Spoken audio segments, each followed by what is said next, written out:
ሰው አሁን ሸዋሉን ሊጨርስ ደርሷል። ዒድን ለማክበር ግርግር ይፈጥራል። የምን ዒድ? የሸዋል ዒድ። ሸዋል ዒድ አለው የለውም? በቁርአን አለ የለም? በሐዲስ አለ የለም? ረሱል ሰለላሁ ዐለይሂ ወሰለም አድርጎታሉ አላደረጉም? ሰሓቦች አድርጎታሉ? የሸዋልን ዒድ አክብሯሉ አላከበሩም? ዑለሞች አዘዋሉ አላዘዙም? ሰው ረሱል ሰለላሁ ዐለይሂ ወሰለም የከለከሉት ካልተከለከለ ቁርአን ውስጥ የሌለ ነገር ካደረገ ቢድዓ ነው፣ ቢድዓ አይደለም። ዒድ ሁለት ዒድ ብቻ ነው ለሙስሊሙ ኡማ ያለው፣ ዒድ አልፍጥር ወዒድ አልአድሓ። ባለፈው ያሳለፍነው ዒድ ዒድ አልፍጥር ነው። ዒድ አልአድሓ ገና ፊታችን አለ።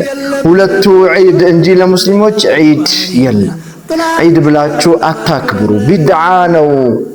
ረሱል ሰለላሁ ዐለይሂ ወሰለም ፈኢነ ኩለ ቢድዓቲን ضላላ አሉ። እኔ ያላደረግኩት ነገር ያደረጋችሁ ከሆነ ቢድዓ ነው። ቢድዓ የተባለ እንዳለ ደግሞ ضላላ ጥመት ነው።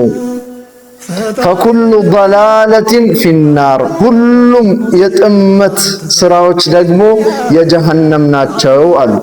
ማን? አሽረፉ ኸልቂላህ ረሱል ሰለላሁ ዐለይሂ ወሰለም